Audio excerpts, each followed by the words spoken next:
英語聞き流しリスニング、英語テキストと MP3 ダウンロード、その他の物語はホームページからお聞きいただけます。88thpp.com 88thpp.com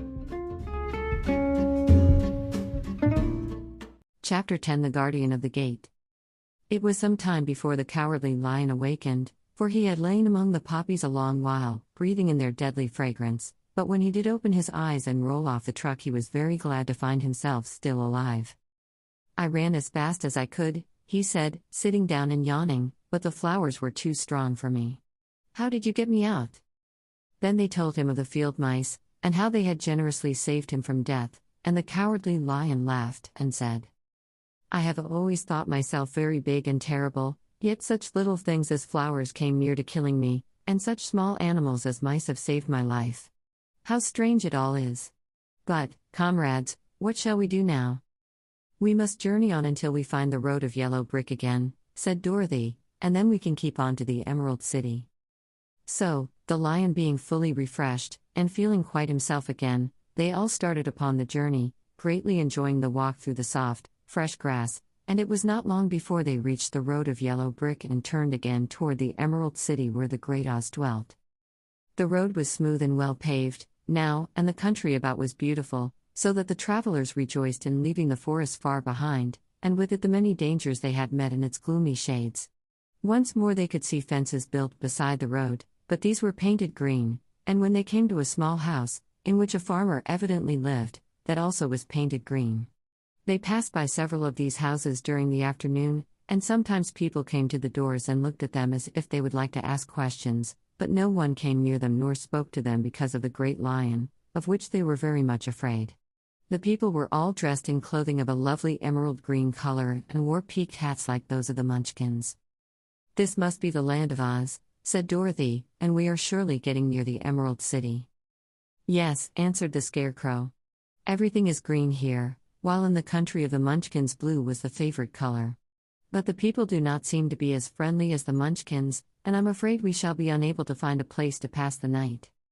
I should like something to eat besides fruit, said the girl, and I'm sure Toto is nearly starved. Let us stop at the next house and talk to the people.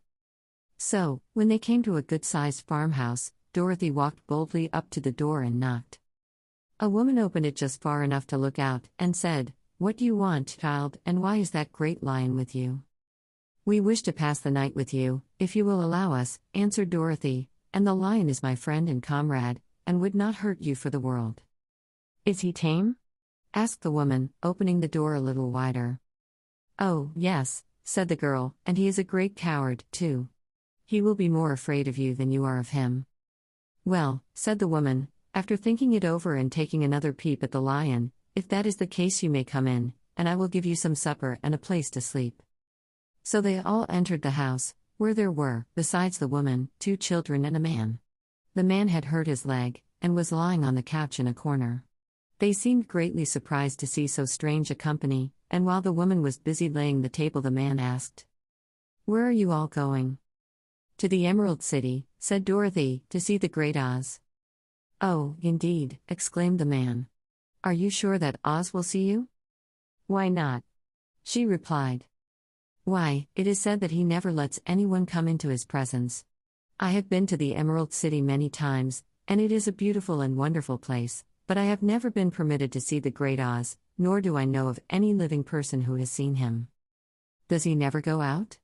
Asked the Scarecrow. Never. He sits day after day in the great throne room of his palace, and even those who wait upon him do not see him face to face. What is he like? Asked the girl. That is hard to tell, said the man thoughtfully. You see, Oz is a great wizard and can take on any form he wishes. So that some say he looks like a bird, and some say he looks like an elephant, and some say he looks like a cat. To others he appears as a beautiful fairy or a brownie, or in any other form that pleases him. But who the real Oz is, when he is in his own form, no living person can tell. That is very strange, said Dorothy, but we must try, in some way, to see him, or we shall have made our journey for nothing. Why do you wish to see the terrible Oz? Asked the man. I want him to give me some brains, said the Scarecrow eagerly. "Oh, Oz could do that easily enough," declared the man. "He has more brains than he needs." "And I want him to give me a heart," said the Tin Woodman. "That will not trouble him," continued the man, "for Oz has a large collection of hearts, of all sizes and shapes." "And I want him to give me courage," said the Cowardly Lion. "Oz keeps a great pot of courage in his throne room," said the man, "which he has covered with a golden plate, to keep it from running over. He will be glad to give you some." "And I want him to send me back to Kansas," said Dorothy. "Where is Kansas?" asked the man, with surprise. "I don't know," replied Dorothy sorrowfully, "but it is my home, and I'm sure it's somewhere." "Very likely. Well, Oz can do anything, so I suppose he will find Kansas for you. But first you must get to see him, and that will be a hard task, for the Great Wizard does not like to see anyone, and he usually has his own way. But what do you want?" he continued, speaking to Toto.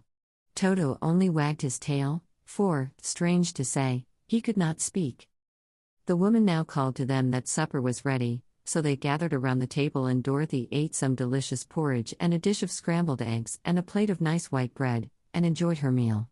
The lion ate some of the porridge, but did not care for it, saying it was made from oats and oats were food for horses, not for lions. The Scarecrow and the Tin Woodman ate nothing at all. Toto ate a little of everything, and was glad to get a good supper again.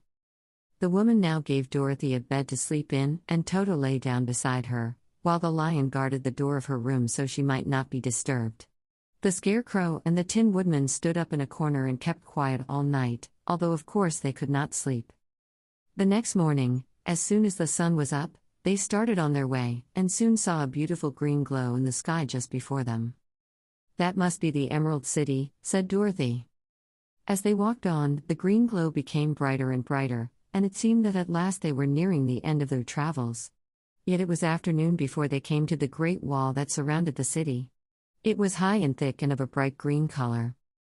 In front of them, and at the end of the road of yellow brick, was a big gate, all studded with emeralds that glittered so in the sun that even the painted eyes of the Scarecrow were dazzled by their brilliancy. There was a bell beside the gate, and Dorothy pushed the button and heard a silvery tinkle sound within. Then the big gate swung slowly open, and they all passed through and found themselves in a high arched room, the walls of which glistened with countless emeralds. Before them stood a little man about the same size as the Munchkins. He was clothed all in green, from his head to his feet, and even his skin was of a greenish tint. At his side was a large green box. When he saw Dorothy and her companions, the man asked, "What do you wish in the Emerald City?" "We came here to see the Great Oz," said Dorothy. The man was so surprised at this answer that he sat down to think it over. "It has been many years since anyone asked me to see Oz," he said, shaking his head in perplexity. "He is powerful and terrible, and if you come on an idle or foolish errand to bother the wise reflections of the Great Wizard, he might be angry and to destroy you all in an instant." "But it is not a foolish errand, nor an idle one," replied the Scarecrow. "It is important. And we have been told that Oz is a good wizard." "So he is," said the Green Man, "and he rules the Emerald City wisely and well. But to those who are not honest, or who approach him from curiosity, he is most terrible, and few have ever dared ask to see his face. I am the guardian of the gates, and since you demand to see the Great Oz, I must take you to his palace. But first you must put on the spectacles." "Why?" asked Dorothy. "Because if you did not wear spectacles, the brightness and glory of the Emerald City would blind you. Even those who live in the city must wear spectacles night and day. They are all locked on, for Oz so ordered it when the city was first built, and I have the only key that will unlock them." He opened the big box, and Dorothy saw that it was filled with spectacles of every size and shape. All of them had green glasses in them.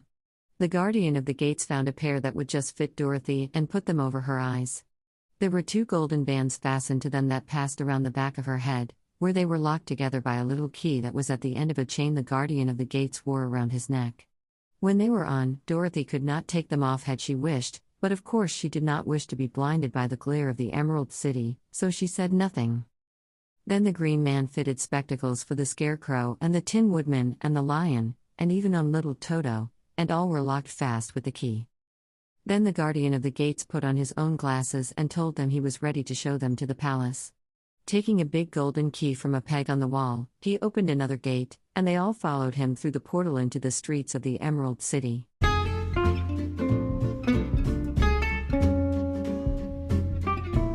英語聞き流しリスニング、英語テキストと MP3 ダウンロード、その他の物語はホームページからお聞きいただけます。